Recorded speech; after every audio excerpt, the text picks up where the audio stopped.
Hello there, kia ora. During the election campaign, I had a visit from Dan Bidios, my new local MP now for the National Party for the North Coast electorate. Seen here smugly race baiting with dog whistles at the Beach Haven Meet the Candidates event.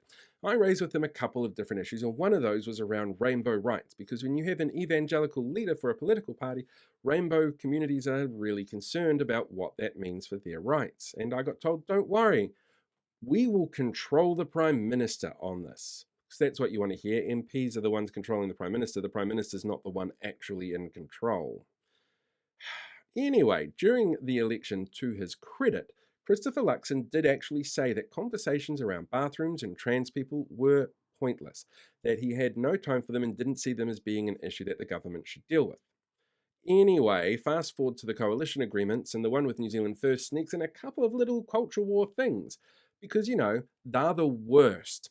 One of the things that they put in there was around sports funding and dealing with trans athletes. And yesterday, Andy Foster, former Wellington Mayor, seen here being the most hypocritical person on the planet, turned around and announced that funding for sports organisations through Sports New Zealand was going to be withheld unless those organisations dealt with trans women in grassroots sports. Now, there's a lot to unpack here, like the fact that it's specifically trans women, not trans people, trans women, or the fact that there is no reported criminal activity in our records anywhere that involve trans people in bathrooms or on the sports field or changing rooms or anything like that at all. None. So when they say it's a safety issue, it really isn't. There's also the fact that a number of our sports organisations are already working through how to make sure that trans athletes are included where they want to be included. And want is a really big thing here because you see, grassroots sport isn't the highly competitive A-level stuff that we see on TV. It's about community. We're about getting out there and being active, about bringing people together and having a good time. And to withhold funding for that, that's really fucking petty. But that's what we're getting from this government.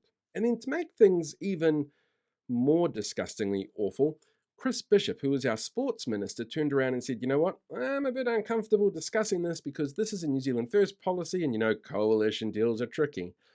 But the National Party did this. When the National Party stood up, when Christopher Luxon stood up and said, we will work with Winston Peters, there was a discernible shift in the polls that put Winston Peters well and truly above that 5% mark to get him back into Parliament. They did this. And they need to take responsibility for their actions that led to this. Instead of saying, no, it's New Zealand first, it's not us. Yeah, it is. Because this sort of policy is not going to pass without support from your coalition partners, is it?